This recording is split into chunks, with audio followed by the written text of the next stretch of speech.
Ooh, that was a good one. What can you say? Really proud of our football team. You know, you've been through those years that maybe you get off to a good start and then you lose a couple of tough games, and sometimes teams get discouraged and stop working as hard. And you know, I thought it was really important after last week. You know, we were kind of in the same position at halftime, and we didn't close the deal. And today we went out there and we closed the deal. You know, I told the offense before the game, I don't know what it's going to take. It may take 40, it may take 50. We have to go fast and never take our foot off the gas, and I think we did that. The drive, obviously, with 8 minutes left, that we took 6 minutes off the clock, even though we turned it over on downs, was a critical drive. And then, you know, getting that touchdown late was just a really gutsy and great aggressive play call by Warren Ruggiero. You know, that we knew they were in 0-0 and they were ganging up against the run. And it was a really gutsy call and a heck of an execution by John and everybody. So, and defensively, you know, it was, for the first half, I thought we played great. You know, obviously our prevent defense at the end didn't prevent much, but we, you know, we had a 3-score lead. So we wanted to keep everything inbound and keep it in front of us, and we found a way to win. And in this conference, with the caliber of competition we have every week, but that's what you got to do. You just got to find a way. You got to find a way. And you know, today we found a way, and probably got one of the biggest wins we've gotten in our 4 years here.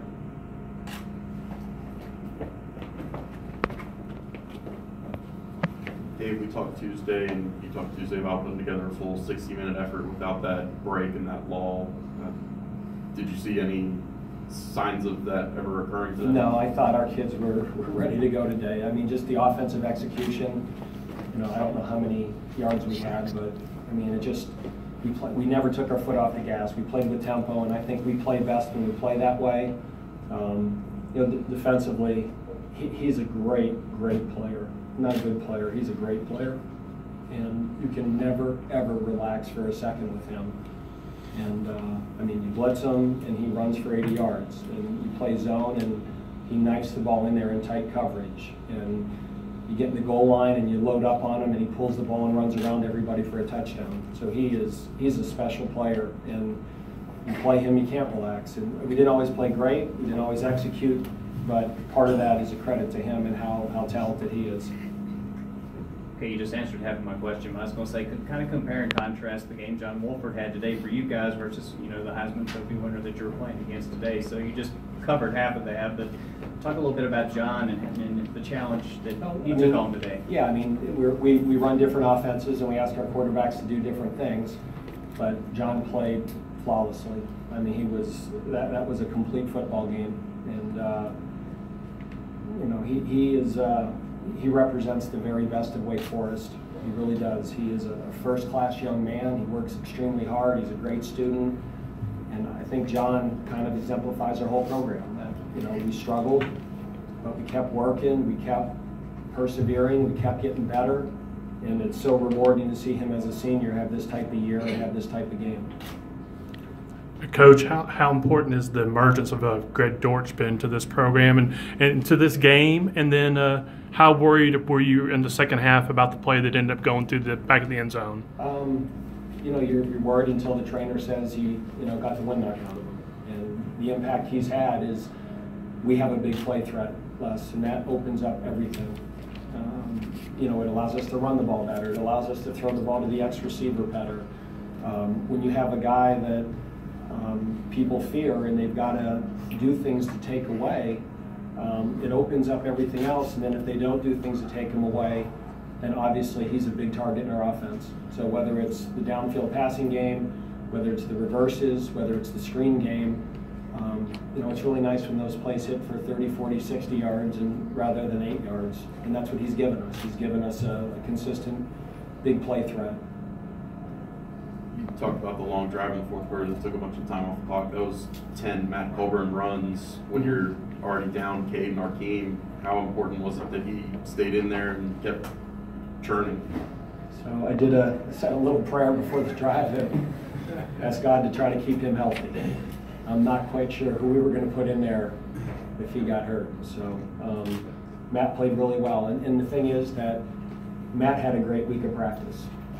You know, he did. He really, he was disappointed he didn't play more last week. He was disappointed he didn't have more carries. And we challenged him to have a better week of practice, and he did. He was locked in, he was focused. And when a guy has a great week of practice at a competitive position, they're going to play more, and he made the most of his opportunities. Hey, Coach, you already mentioned that this is, you know, one of the bigger wins in your tenure.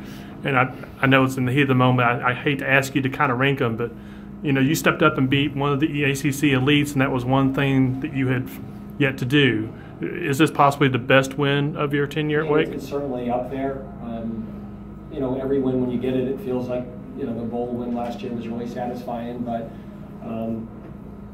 you know, we had, in the Atlantic Division, we had not beaten any of the teams that are traditionally the 10 wins New Year's Day Bowl teams. You know, we haven't found a way to win one of those games. And, you know, we were right in there with Florida State, and we didn't finish.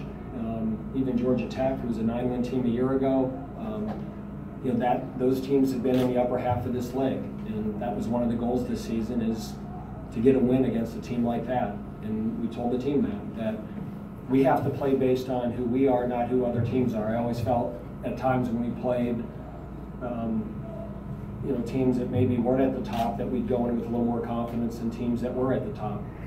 And we have to be who we are, and we have to execute, and that has to be based on us, not based on who we play. And I thought today we played very, very aggressively, and our kids went out there with a mindset that we were going to find a way to win. If you rewind to nearly 4 hours ago now, that first scoring drive, did you guys know you were going for it on 4th down? I'm, you know, short-term memory loss. But, which one? It wound up being a 4th down, but the down marker didn't flip. It said it was 3rd and 9. You were about the there was like no hesitation. Y'all were just moving. You're at about the Louisville 35 or 40-yard line. It was following the Dortch jet sweep that lost 5 yards. Yeah, and then we hit what, Scotty or? Yep. Yeah. So, yeah, I mean, I don't think we were in field goal range at that point. Or where was the ball? Is it about the? I'm still so stressed out about that last onside kick. In my mind, the only thing I can see is Scotty Weishley getting that onside kick, and then so whatever sounds better last, that's what I did.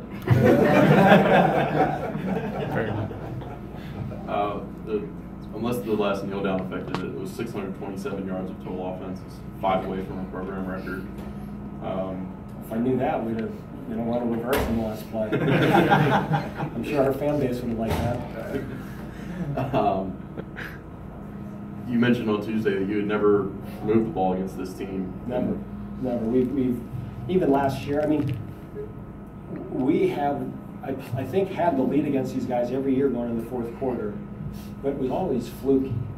And I think in, you know, long-term memory is good, Les. I think in 14. You know, we had field goals. Our touchdown was a strip sack in the end zone, and that was our 10 points. Last year, it was all field goals off of turnovers and drives. You know, we've never moved the ball up and down the field. I don't. What's the most points we've scored against Louisville in 3 years? I mean, I don't know if we ever scored 20 points against It's 19 for the series, but that might have been the bowl game. Yeah, maybe two years ago, I felt we moved the ball a little better, but we never moved the chains and made first downs, and we did that today. We had a good balance, a good mix, and I think, again, the playing with tempo helped us. We probably play better when we do that. You know, sometimes you get late in the game and you're debating, do you keep playing with tempo or do you try to melt the clock a little bit? You know, I'm sure if we had lost this game that the fans would have said I got too conservative in the 4th quarter and here I go playing defensive again. But, you know, you go with your gut, and at that point, you know, with 8 minutes left, it was a 3-score game, and my thought was, for them to beat us, they're going to have to get the ball back 3 times, and so, you know, that drive worked out. I just thought there was some pretty big defensive stops in the end zone early. Could you just speak on those and how big was it for you well, guys? Well, Bassey's pick was huge. I mean, that's a game-changing play, because really after that, we played the rest of the game with a 2-score lead. That was a huge, huge play. And then even the play at the end that Jesse Bates broke up, and then Cam Glenn had a play that he made in the back of the end zone. You know, again, our red zone defense hasn't hasn't been great this year. You know, that's an area that we've done a lot of good things. The red zone defense wasn't one of them, and but we came up with some big stops today. I don't mind answering more questions when we win. Usually I'm used to Steve cutting it off by now. It seemed like there was a reemergence of Cam Serenier. Was that a concerted effort? Yeah, we wanted to get him the ball more. You know, last week. You know, sometimes you plan things and then you finish the game and you don't even realize he wasn't targeted. And you know, we talked about wanting to get him more involved, and he's doing a great. Cam's playing his best football, and a lot of that he's become such a good run blocker. But he's also a weapon, and part of it with the tight end is you have to get the coverage looks to work the middle, and we did that tonight. Talk to our players. All right, we'll see you Tuesday. Okay. Thanks.